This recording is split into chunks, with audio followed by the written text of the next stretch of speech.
Welcome back, everyone, to the Those Film Nerds podcast.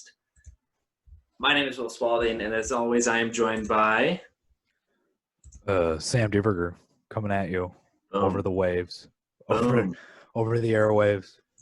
Thank you. How are we doing, everyone? My goodness, I'm doing well. How are you doing? I'm doing fantastic. Good. I've been busy. We've all been pretty busy. Yeah, I was just kind of doing a little light traveling this weekend. Just got out of the car, actually. Literally just finished a 3-hour drive, sat down, hit record. Are you serious? Yeah. Are you serious? Yeah. See, we don't even know what's going on in each other's lives. We're just that's how well we fire. Well, legally, we're not allowed to speak to each other outside of the podcast. That's what the court said. Right. So. Well, here's the thing, like, folks, you know, the magicians, Penn and Teller, they're not actually friends. Like, it's not like they don't like each other. It's just they're business partners, and they just don't hang out outside. Yeah, I've actually read that. Isn't that weird? Like, one of them doesn't even do magic. He's just there to like set stuff up. I can't remember who it is.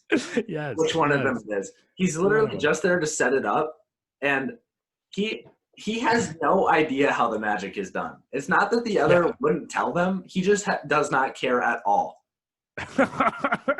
I think it's Penn that doesn't know how the magic is done. Like, he just doesn't even care.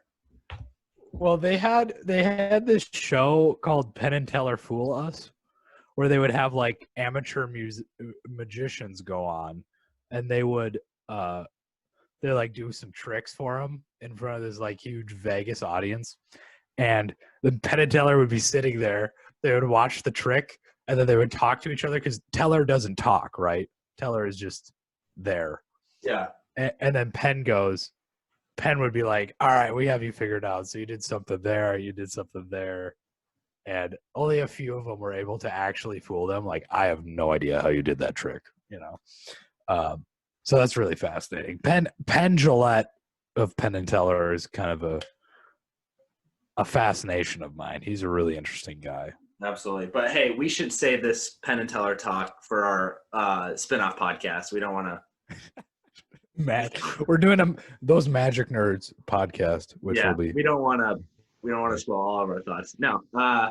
But yeah, I just got out of the car. That's how much I love the listener. We just want to pump out content for you guys. Oh man. No, but seriously. It's good to be back. It's good to be talking movies. We love to do that. We do. Yeah. But Sam, what movie specifically are we talking today? Today, ladies and gentlemen, we're talking Palm Springs. Here you are, standing on the precipice of something so much bigger than anyone here. But always remember, you are not alone. I don't think that we met. I'm Sarah. Niles. Hi. Palm Springs, man. Cyndi Lauper. I know we just before we started recording, we were both pleasantly surprised by this movie. Just in a quick review before getting into the whole one, I think just completely different and super fun. Yeah, it was refreshing.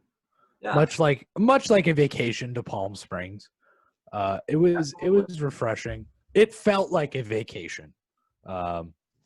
It's challenging enough to watch, but it's also easygoing viewing. It doesn't pretend to be something other than what it is, which we're big on at this podcast. We like authenticity in movies.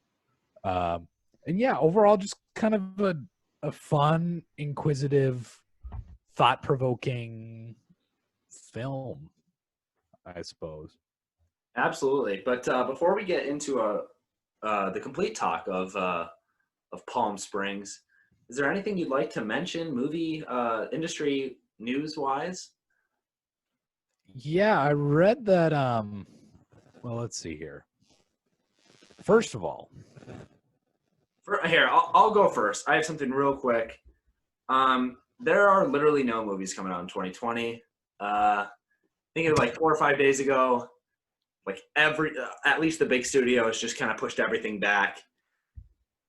I know like Death on the Nile, which I think we're both interested in, at least the Murder on the Orient Express sequel. Yeah. That's still coming out in October or something, but like literally everything else is gone. So it was good. It was fun. We picked a heck of a time to start a movie podcast, I tell you. We did. Oh. The piece of news I was interested in is according to Screen Rant, Gone with the Wind's last surviving star, Olivia de Havilland, dies at 104. Saw that. And it's like, well, first of all, congratulations. 104 is that's a hard one to pull off. That's a good number. Yeah. And she was a 2-time Academy Award winner, which I didn't know. I didn't know she won 2 Oscars. And her role as Melanie in the classic 1939 film Gone with the Wind earned her critical acclaim and an Oscar nomination. However, behind the scenes, she was battling Warner Brothers for more challenging roles than the 2-dimensional characters she was often given, which is interesting. Kind of ahead of its time for a woman in the film industry to be able to actually negotiate and kind of fight with the studios over which roles she got. So rest in peace, Olivia de Havilland.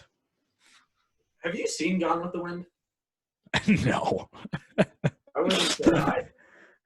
I've Have you seen it? I have, yes. It's long. Yeah. It's long. I've seen a lot of the, iconic scenes. Yeah. Well, they've all been YouTube clips or whatever. Right. But yeah, I would imagine it's one of those things you got to see, and then you'll never really watch again. I will never see it again. Yeah. I don't know what situation I would. But it was. It's like it's us. Worth it. Yeah. I would say it's worth it. Right. So yeah, I just thought that was an interesting piece of news. If not, no, yeah, that is cool. So. If not to hear that someone lived to be 104, that's impressive. But anyway, that's all I have for industry news. I was talking with my dad, and it was kind of just like there's nothing going on in the industry right now, so there's not much news. Period. Right. News relating to the world of cinema, just because nothing's going on. I mean, there's no movies coming out. Not really. I mean, streaming services, I suppose. There's no production being had because there's no production going on due to COVID. So the only news can be either A, pushing back movies, which is every day pretty much, or B, announcing further movies, and there hasn't been much of that because I don't know if it's the best time to announce a movie right now. Yeah. So. Yeah, I can only imagine how it must feel to be a producer right now, because you have honestly at this point, we hate to be pessimistic, but we have no idea if people will ever go back to a movie theater. In the same way we knew of, you know what I mean? Like, oh, absolutely, it's so uncertain. So I think you'll see a change in the fact that some smaller movies like Palm Springs, for an example, might not get a theater release ever again. Yeah. They'll just go straight to streaming services like Palm Springs did to Hulu. Whereas I think like event cinema, like the Star Wars is, and whatever other, I don't know, like the 12 Avatar movies that are coming out, like that kind of thing. I think those will still probably get even Tenet to an extent. Like the big budget movies, they need to go to the movies to make money. Otherwise, they won't be worth it for studios to greenlight. Yeah, I mean, Christopher Nolan is a franchise on his own. Yeah, really. But yeah, and I've always kind of held that opinion as well, even pre-COVID. I kind of recognize that, and a lot of people recognize this. This wasn't just me, but that event cinema is going to be big in the future for movie theaters to become viable in the upcoming decades. Like, you go to a Star Wars premiere and they have, souvenir popcorn buckets and souvenir T-shirts, and absolutely. Get your picture next to a stormtrooper or something, stuff like that. Yeah. That's what people are going to see. But so, for example, like Palm Springs was made for only a couple $1 million, and it was sold to Hulu for like 20 million or something, just a little bit less. So it was worth it because they sold it for like 10 times its budget. Right. But if you were to sell like the Star Wars movie that's made for $200 million, and you're like, all right, we're selling the Star Wars, and I guess Star Wars would just go to Disney Plus, but maybe that's not a good example. But pick a movie that's made for $200 million. And then you were to sell it to Netflix or Amazon Prime or Hulu, before it would be even worth it, you'd have to sell it for like $800 million because there's a lot that goes into advertising, and then you still want to make your money back so that you can make other movies. Like it'd be like $800 million, and no streaming service is paying that much money for a movie. So more often than not, it wouldn't be worth it. You'd have to go to theaters essentially. Yeah, and the other thing we have to like really differentiate between is we have streaming services like Hulu or Netflix that will just give you a movie as a part of your subscription. And then there's other services coming out now which will have home premieres for movies. We saw this a lot, particularly in the earlier days of the lockdown.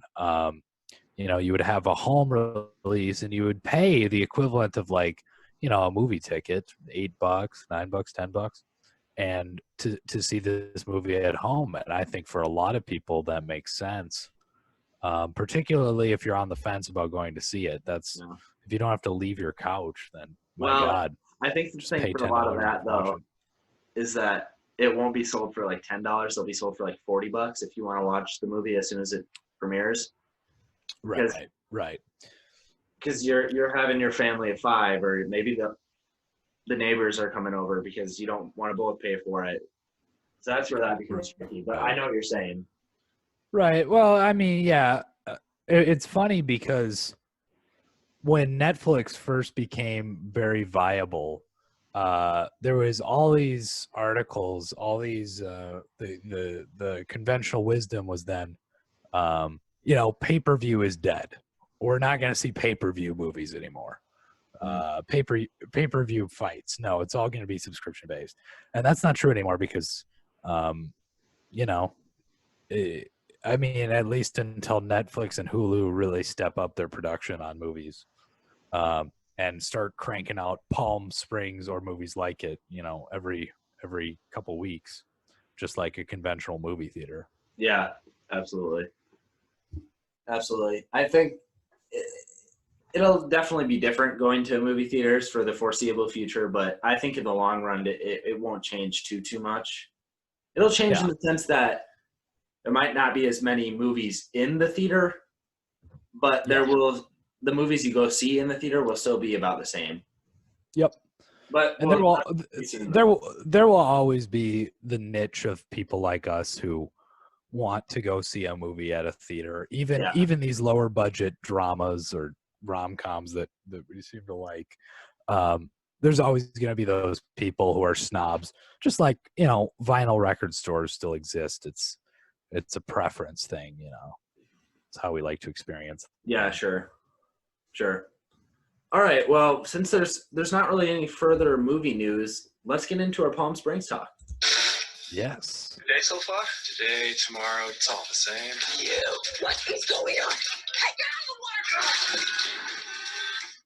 Guess you followed me. It's one of those infinite time loop situations you might have heard about. That I might have heard about. Yeah. Man, I'm excited to talk about this, but just before we even get into Palm Springs talk, I do want to get your thoughts on this type of movie. And by type of movie, if you heard in that trailer right there, infinite time loops where a character repeats the same day over and over again. What's your thoughts? Yeah. So this is in layman's terms, the infinite time loop thing is the Groundhog Day. Yeah, I just want to mention more a or couple less. movies. So Yeah, Groundhog Day, Edge of Tomorrow with Tom Cruise and Emily Blunt, Happy Death Day came out a few years ago. There's a few more, but those are some big ones. Anyway, continue. Right, and it's like, the Bill Murray movie Groundhog Day kind of came up with this, but it is a good idea. It's a very good idea. It's a very smart concept. The issue is that I think the issue for me is that it's now kind of an unoriginal idea. It's a great concept, but it's been recycled several times now. So that was my initial, I guess, wariness towards the movie Palm Springs, is that, well, it's another Groundhog Day movie, which, it's inherently interesting. I mean, you could make thousands of movies with the same infinite time loop idea and just have different characters a different day for everybody. I mean, anybody going through the same day over and over again, of course it's going to be interesting. You're going to have new characters, but still, it's just like, for creative purposes, I would say, like, think of something better. But what Palm Springs ends up doing is coming up with something that is original, putting a twist on it somewhat, and it's hard not to be charmed by it. Yeah, I thought this movie was kind of just what you said right there. It felt completely original, even with a rehashed idea. Yeah. And the idea is literally Groundhog Day with multiple people, essentially. And we'll get into that later. Multiple people in the loop. Yeah, exactly. Say. Yeah. Right.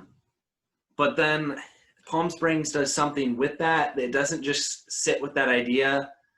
I'm sure when this idea was pitched, it was like, hey, it's Groundhog Day, but it's a rom-com. And then everyone in the meeting was probably like, that doesn't sound great. Yeah. But then, I mean, you could say that, like, even Groundhog Day itself is kind of a rom-com. Happy Death Day is a dumb rom-com, Yeah. No, you're absolutely right. It's like, God, if I was a producer in this meeting and I just heard the pitch, I would be like, no. Think of something better.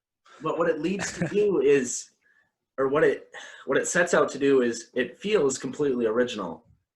Yeah. In the sense that we hadn't really seen something exactly like what Palm Springs does, which I hinted at earlier, where what it does is have multiple people in the timeline, which I thought was really clever. Yeah. I guess when you're watching it, that aspect doesn't feel appreciated. It's until after the movie ends that you're like, that would be really hard to conceptualize and come up with. The idea that there's multiple people in this timeline, and the idea that the timeline can be traced back to something. Obviously, the cave in the desert. Yeah. Because with the other movies, we don't really get a huge explanation as to why the characters are trapped in this timeline. Usually it's just like some supernatural force, a god, whatever.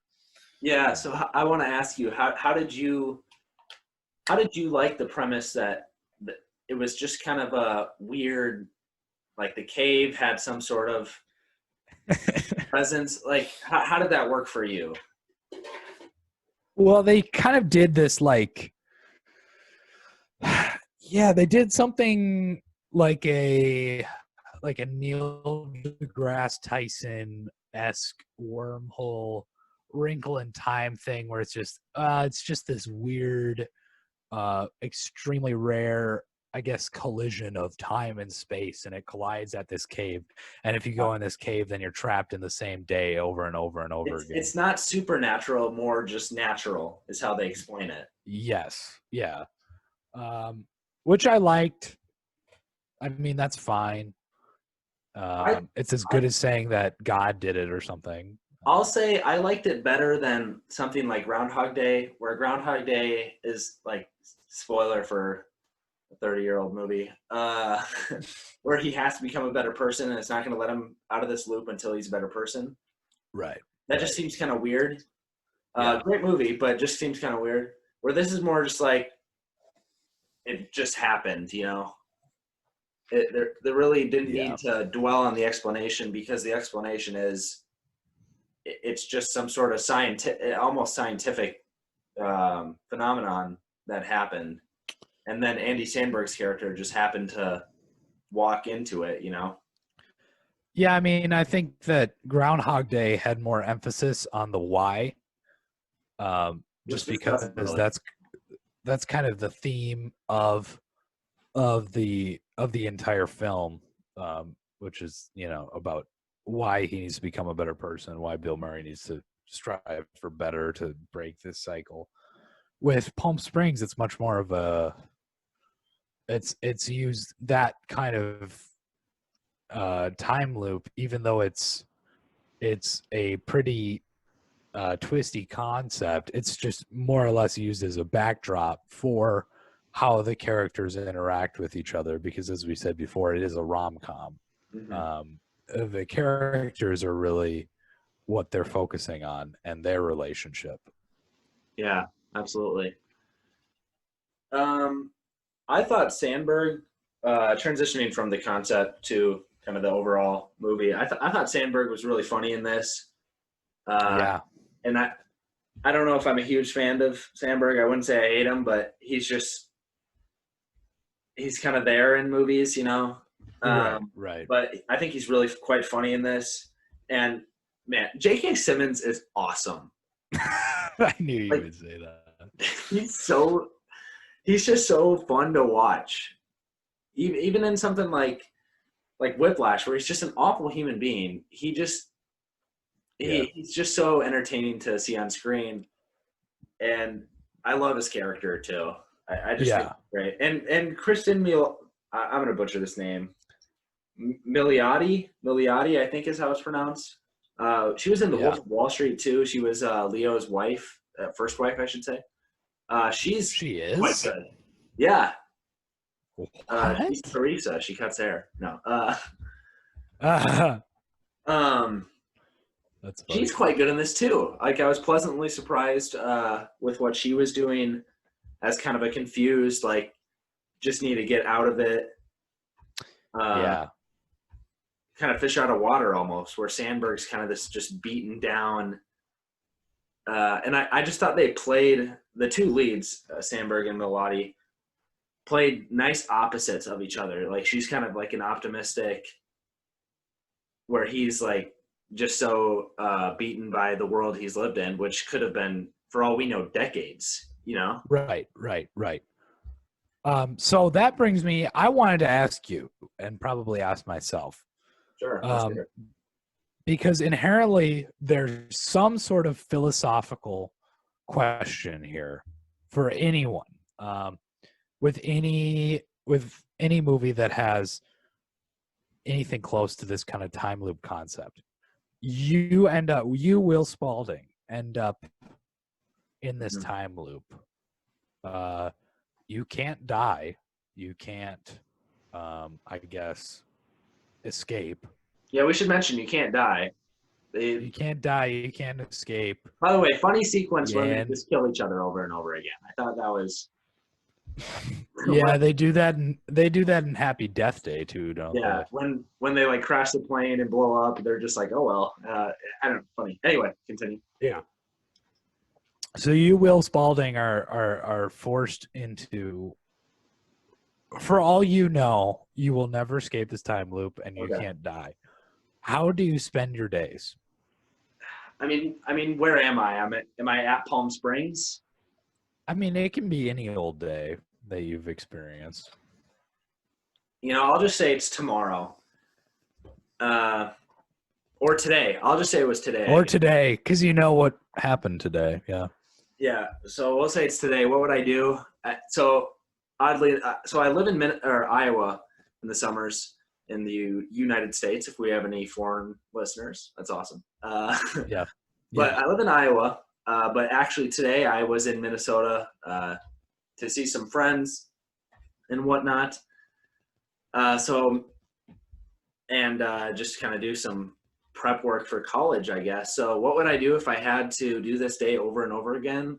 That would be horrible because I actually had things to do today with certain people. So I guess I would just skip those things, I suppose. Yeah, but I don't know mean, what I would do. That just seems dreadful. I guess I would just hang out with people. I don't know. You'd have to get creative, I suppose. this is you're doomed to do it forever. So this is what I kept thinking of. It's a very hard question. At one point in the film, Andy Samberg says to what's her name? Kristen Milotti. We'll call her Sarah. That's Sarah. Okay, their characters are Niles and Sarah. Yeah. So Niles says to Sarah, after she basically assaults a police officer, Andy says, "No, you're not supposed to hurt people," and that's that is an interesting question. Yeah. So basically, everything resets. When you think about you should say that if right. You kill yourself, it doesn't matter. You're going to wake up anyway. If you broke your TV one day and you wake up the next day, it's going to be fixed. So nothing, and no other people know what's happening either. So it's just you. That isn't. Yeah. I suppose it'd be a moral question. I mean, it'd be hard for me to hurt someone because I'd be like, even if they had no idea, I'd have that on my mind, I suppose. But right. But the question is, just because your experience is that it will reset and everything will go back to normal, that doesn't mean that the action was not committed. Because to you still committed the action. And then that gets into parallel universe theory of does that different variation of the universe continue on? Does that person continue to live another day after you wronged them? It brings up a lot of interesting questions. Absolutely. Which I was impressed with because I constantly think about these things. But what would you do? I'm curious. What would you do if you had to relive today over and over again? Actually, we would talk about Palm Springs a lot. We would just, we're in the time loop together. That'd be fun. So I think what I would be interested in is how finite is this world that we've come up with. This is the other question that Palm Springs brings up is you can more or less do anything. Every day you can have a new experience. Yeah. You just need to pursue it, right? I mean, eventually, at some point, you would have to basically have done everything that the world has to offer. I think that's where Sam was at, too, because he's decades into this. Right. We don't know how long he's been there, but... He doesn't even remember his own job. It's been a long, long time. So, and that's the other thing. You would have no sense of time because there's nowhere to mark it. That's the other thing I thought of. How in movies, after an apocalypse, or you see Rey at the beginning of Star Wars Episode 7, The Force Awakens, you see Rey marking the days on the walls. Yeah. You can't do that because it would just reset. Yeah. All you have is your brain. Yeah. So you can't do that. So I would be interested in what humanity can come up with next. if there's anything you can do as a person to try to get something new out of someone, because obviously you're living the same day over and over again, but maybe like experiment with what questions you can ask people to get an interesting response out of them. Mhm. I mean, you would have to fill the time somehow. I can't help but think of Sisyphus in the Greek myth, which is the idea that he's doomed. The history of Sisyphus is basically that he commits some actions and he's doomed by the gods to push a boulder up the hill, only to have it roll back down again, and he has to keep pushing it up for an eternity. This is essentially what living in a time loop would be, right? Yeah. You know? Yeah, absolutely. So it kind of piggybacking off that. So what did we think, or what did you think of the movie's second act, where we essentially just live with Niles and Sarah as their, like, did it drag for you at all, or like, what did you think of the second act when they're just living in the time loop? We've already established it with the first act. We haven't gotten to the third act where they try to get out. When you're just living in it, how did it work? I liked it. It was fine. It's that typical point in the movie where this is very common in the story structure for rom-coms, I think, but you have this point in the film, I call it like the coasting point, where the characters have nothing to do, so they just have a good time. It's like the good time part, right? They like try different ways to die. They just mess with people. Yeah. Just basically doing just nihilistic things. Because as far as Andy, as far as Niles and Sarah are concerned, there is no meaning to life. Especially Sarah, she says that repeatedly. There is no meaning. Let's jump off a cliff. Let's try something out. Yeah, it'd be tough to find purpose in that world because, even if you do have a great act of kindness, it's just going to go away the next day. So it'd be tough to have purpose, Right, exactly. Especially, and at least Sandberg or Niles is in like a vacation setting. Like if you had to go to work every day, eventually you just wouldn't go to work. But like the work you do is pointless because it doesn't even happen, Right. At least to you. Yeah. I mean, you would have to be of the belief. It would be similar to faith, I guess. You'd have to be of the belief that things are indeed, as I said earlier, that there is a parallel universe where the work you do that day is meaningful, or what you do that day is meaningful beyond what you know.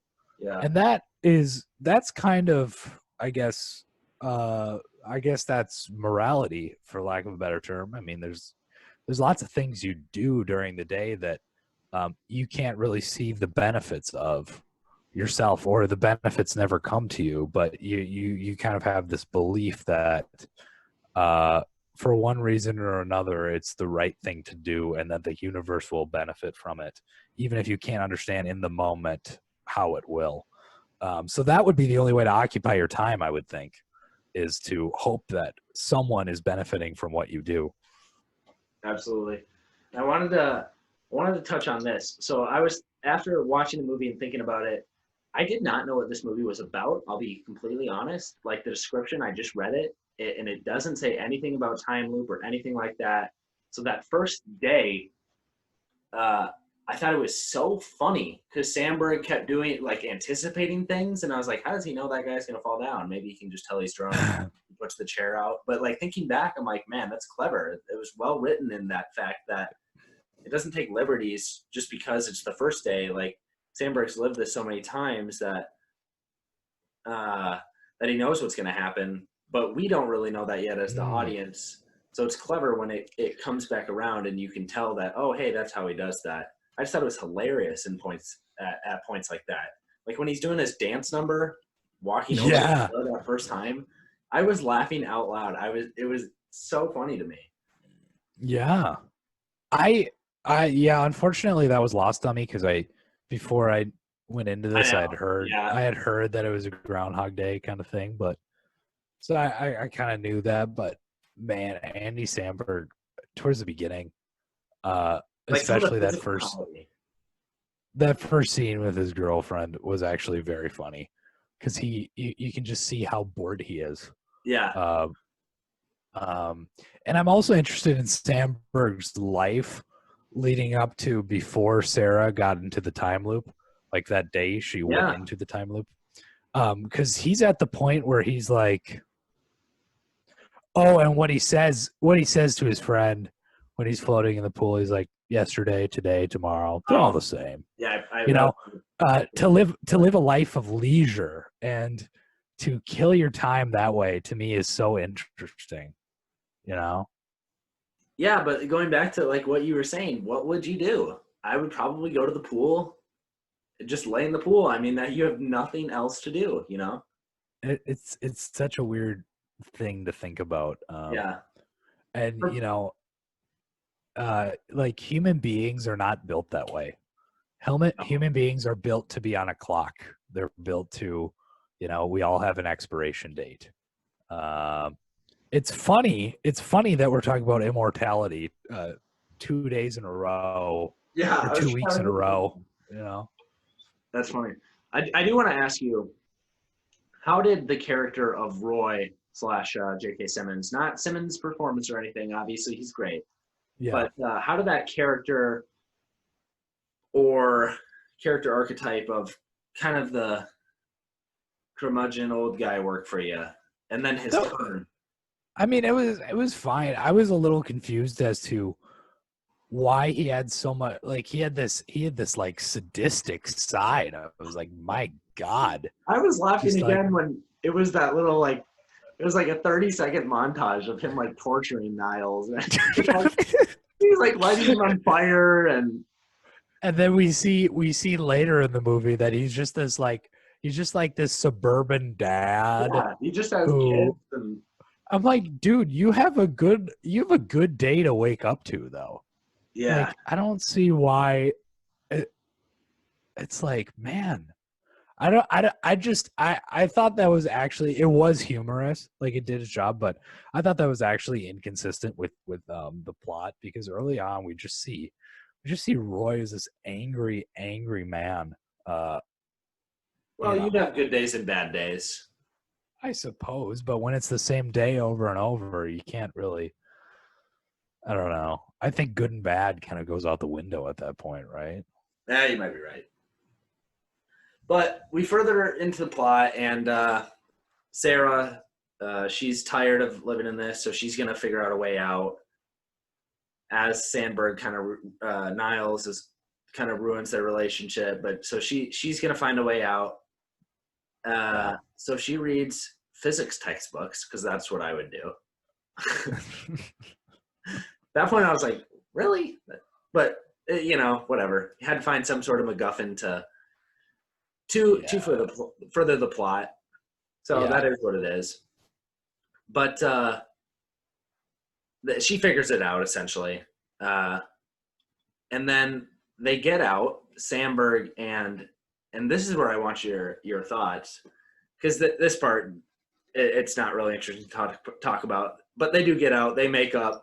They get out of the time loop, and they wake up the next day. So it's all good. Everything's happy. Except this is where I was like, the whole time I was like literally talking to the TV. I'm like, what about Roy? Where's Roy? Why didn't we tell Roy? Like, he wants to get out of this too. I want to know your thoughts on that mid-credit sequence. Yeah, that caught me by surprise. What'd you think? Well, the movie ended before the credits, and I was a little confused. I was a little confused because I was like, oh, so it went on to the next day. Then the mid-credit scene happens. Basically, Roy kind of comes up to Niles at the wedding and starts asking him about the time loop. and Niles doesn't know who Roy is. And then he gets and excited because he realizes he got out. Right. Okay, so I'm going to explain it. Ready? Yes, explain it to me. Okay. So we're gonna say timeline A is when all three of our characters, Niles, Sarah, and Roy, are all in it. And Yep. okay, so then Niles and Sarah get out, and they're in timeline B now. They're on the next day. They made it to the next day. Roy then goes to a different timeline, so he's out of timeline A now, and we'll say he's in timeline C. Yes. Timeline C consists of a Niles and a Sarah who aren't aware of each other because they didn't know each other before this day. They also don't know Roy, and they're back to their original. Niles and Sarah are back to their original selves of not knowing about the time loop because though they themselves were never in it because the ones that were in it now, the Niles and Sarah that were in the time loop got out. So I just had to say it essentially reverted them back to their original selves. And then as soon as Roy would also get out of the time loop, he would also go to timeline B where Niles and Sarah are, and they would all know each other again the next day out of the time loop. I don't know if that made any sense at all, but I mean, it's hard to do. It's hard to do auditorily. Like it's hard to do without a visual. Yeah. But it is tough to explain away because it's a high concept thing that obviously it doesn't exist. So it's like you have to kind of make up your own rules because there is no set defined area that you can use, if that makes sense. So I liked it. I was like, okay, I like that. And then he kind of gives the smile, like they did it. Let's go. I thought it was good. Yeah, I mean, I thought it was all right. It is pretty high concept. It's pretty high concept. Roy smiles in the mid-credit scene because he's happy that they got out of the time loop, suggesting a change of character for Roy. He's no longer bitter about being in the time loop. Well, he knows how to get out too. Right. Because Sarah called him. I realized that's who was on the phone. Sarah called him and said, Sarah called him and said, here's what we're doing. We're going to get out. Oh, see. And then I didn't pick up on that. When Roy goes to the wedding again, I don't even know if we mentioned that. It all takes place at a wedding, which is hilarious because Niles just messes around the whole time, essentially. Anyway, Roy goes to the wedding and asks Niles, who doesn't know him because he's out of that time loop. And essentially Roy realizes that their plan worked. So he's going to go enact the same plan. Because he comes up to Niles and goes, hey, did the plan that your girlfriend told me about, did that work? And Niles is like, what are you talking about? Who are you? And then he's like, oh, it worked. Okay. Or he comes to the conclusion that it worked. So yes, we're led to believe that he's going to get out because Sarah told him, here's how to do it. Oh, okay. See, well, the other thing I was interested in is so obviously it's like a suicide vest type thing. So Niles and Sarah walk into the cave, blow it up, blow themselves up to be able to get out of the time loop. Does that version of themselves then die? Within that parallel universe, they die. That is why. And that's why That's why Niles in the other time loop has no memory of who Roy is. Yes. And that's why they wake up the next day. It's hard to visualize without the movie. And it took me even like 10 minutes after the movie. I was like, so how does this all work? And then I came to the conclusion of it. Yeah, the other thing is my question is, so Niles has this reoccurring thing of going to the neighbor's pool to hang out. That's where he just kind of, because he knows they're on vacation. Yeah. The last scene before the credits, we see Sarah and Niles hanging out in the pool. The neighbors catch them, and we realize that the neighbors are back. So it is the next day because they were due back the next day. I was wondering if Niles just figured that out while he was in the time loop over and over again. He just figured out that the neighbors were away and he decided to start using their pool. Mhm. Or did he know that his very first day before the time loop and he was doing it anyway? I think over Because time, otherwise, he just figured it out. That'd be my guess. He's probably right, because he says in the movie. because that's what I thought. Yeah, go ahead. Okay, go ahead. so he says in the movie, like he even goes to Equatorial Guinea at one point, which is funny, by the way. I think we're led to believe that he's just driving around and he found this place, probably walked inside, realized that nobody was ever home, and then he came to the conclusion that they must be on vacation. I think that's how it went down. Okay. Yeah, because what I'm saying is that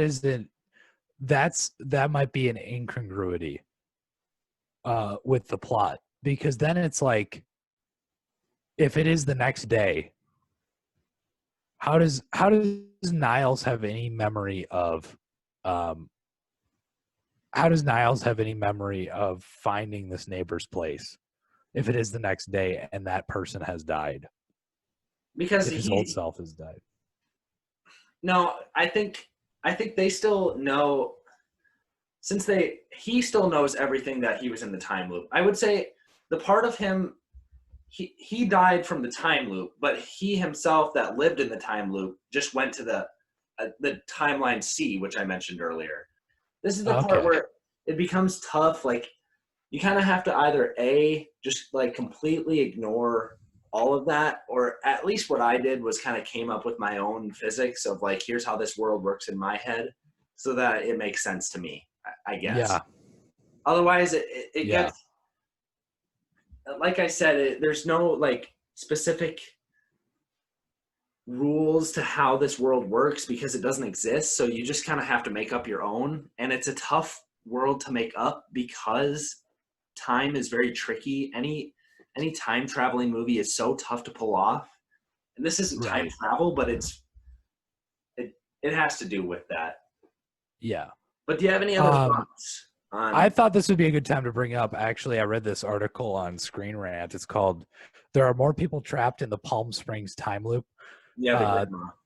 This is by Abdullah El Ghamdi, and he says that in an interview with Vulture, Palm Springs director Max Barbaco and screenwriter Andy Sciarra readily confirmed that there are more people stuck in the time loop than the audience is privy to, although they won't specify who those people are.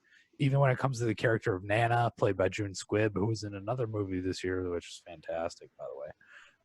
The pair are reluctant to confirm anything about her true purpose in the movie. Quote, "There are definitely multiple people in there.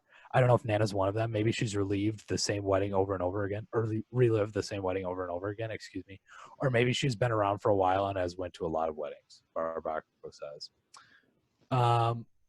So that is interesting.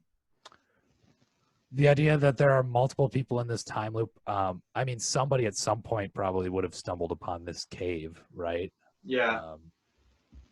Absolutely. Maybe like a morning hike or something like that. But I suppose that the whole point of the cave is that it is only there. It was only there once, right? Yeah. Isn't that the point? Like, it was only, it doesn't occur there every night. It only occurred there that night, that day. That day, but since he relives the same day, it's always there. So yeah. Right. I guess that is a good point to point out. But yeah, we really went into the weeds there, by the way, folks. I apologize, but it's just an interesting movie to talk about. I challenge you, find someone to talk to about this movie and map out how you think all the timelines work. But I have nothing else Yes. to talk about with Palm Springs. But do you want to mention anything else? I don't. I just think it's funny that stupid rom-com like Palm Springs can be so we can get Easy to into talk this about? like yeah, like we just Yeah, keep talking about I this know. like this high level concept, and yet at its root it's just a very basic rom-com. Yeah, very well done. Very But well yeah, done. let's get into star ratings. What you go first? You go first. I'm gonna give Palm Springs 3.5 stars out of 5. Um, Very nice. I think it's a pretty good movie. I think it's funny. It's somewhat heartwarming. It's thought provoking as we went over, and brings up a lot of interesting questions. But I don't think it's a great movie. I don't think it'll age particularly well, but it's a little too stuck in the 21st century. This idea of these youthful people. It's kind of done how weddings are done these days. So I don't know. I don't know how well it'll age, but it is a good time. It's a well done movie. And what is your rating for Palm Springs? Will? Cool. Yeah. This is. I mean, maybe it's not saying much because there aren't many movies that have come out this year, but this is my favorite movie of the year so far. Really? Yeah, I guess and that's fair. I'm gonna give it four stars. Really enjoyed it. Enjoyed it. It does everything I want it to do. It's pretty smart. It's really clever, and really fun too. Which is, I guess, all you can ask out of a movie like this. And it's only 90 minutes, so that's always nice. Yeah, that helps big time. Absolutely. But let's move on and talk maybe a recommendation. A recommendation. I thought this week I would straight up just recommend Groundhog Day. Go for it, Just yeah, because absolutely. I think Bill Murray. I love Bill Murray, and not as a comedian necessarily, because he's got this kind of deadpan kind of shtick that he pulls off. But man, it's his performance in here. It's more than it seems. Groundhog Day is more than it seems. And I think it originated this idea as we went over, but it also kind of has these really interesting questions, and I think it's very well done. So I'll recommend Groundhog Day if you're crazy enough not to have seen it yet. Absolutely. That's awesome. Great movie. So my recommendation of the week, I was going through my Letterboxd, and I was like, you know what? I'm gonna make my top 50 movies of all time. So it was a tough list to compile. Really hard to do. But I got it nailed down. And as I was making it, there was one movie in particular that was not even on the list to begin Yeah. with. But then as I was looking at it, and I was like, man, I'm gonna put it on the list. I'll put it at 50. And then I kept on, as I was kind of moving them around, I kept on being like, nope, I like that movie better than this one. And I moved it Yeah. not near the top, but it's at number 40. And it's 2009's An Education. Not even sure if you've ever even heard of it, but it's Carey Mulligan, Rosamund Pike, and Peter Sarsgaard, which, by the way, is my celebrity lookalike, even though he's like 45. But yeah, Peter Sarsgaard is, when I'm 45, that's who I'll look like. But besides the point, Yeah. An Education, really, I won't say fun movie, but really quite entertaining and very, very good. Super well made. Carey Mulligan is absolutely phenomenal in the movie, and she just oozes charisma. And I think it teaches a lot about growing up. And it's British people, so there's the ultimate reason. Watch it because they're British people. Yeah. Side recommend. I found out like last week that Carrie Mulligan is married to Marcus Mumford of Mumford and Sons. I really enjoy Mumford and Sons. Did as you a know band. that Mumford Check and them out as Sons? well. Mumford and Sons wrote the soundtrack to Inside Llewyn Davis. Yeah, more or less. I know. Well, another side recommend, Inside Llewyn Davis. My Yeah. God, what a phenomenal movie! But a lot of those songs are like traditional or kind of traditional folk songs. But I do know that Marcus performed a lot of them with Oscar. Oscar Isaac, yep. Oscar Isaac, that's his last name. I know he performed a lot of them with Oscar Isaac, particularly, I forget the name of the song, but the song that's playing on the soundtrack while Llewyn is riding on the subway. Fantastic song. I forget what it's called. But yeah, so I'd recommend Inside Llewyn Davis. Interesting. Fantastic. But so the official recommends Groundhog Day and Education. Yeah. But until next time, Sam, where can I find you on Letterboxd? You can find me at sjdierberger, as always. And where can I find you, Will? Cool. Yeah. You can find me on Letterboxd as well at willspalding. You can find us at Palm Springs in the near future and on days. But you can also find us online at Those Film Nerds on Instagram and at thosefilmnerds@gmail.com. But as well, you can find all of our episodes on any podcast platform of your choosing, as well as YouTube.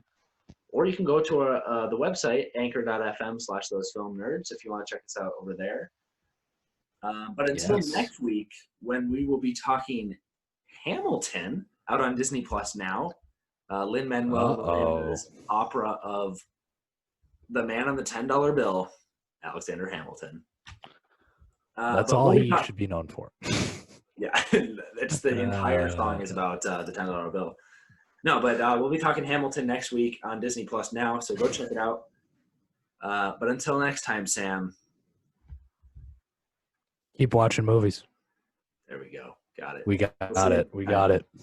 Have a great week, everyone. Yes.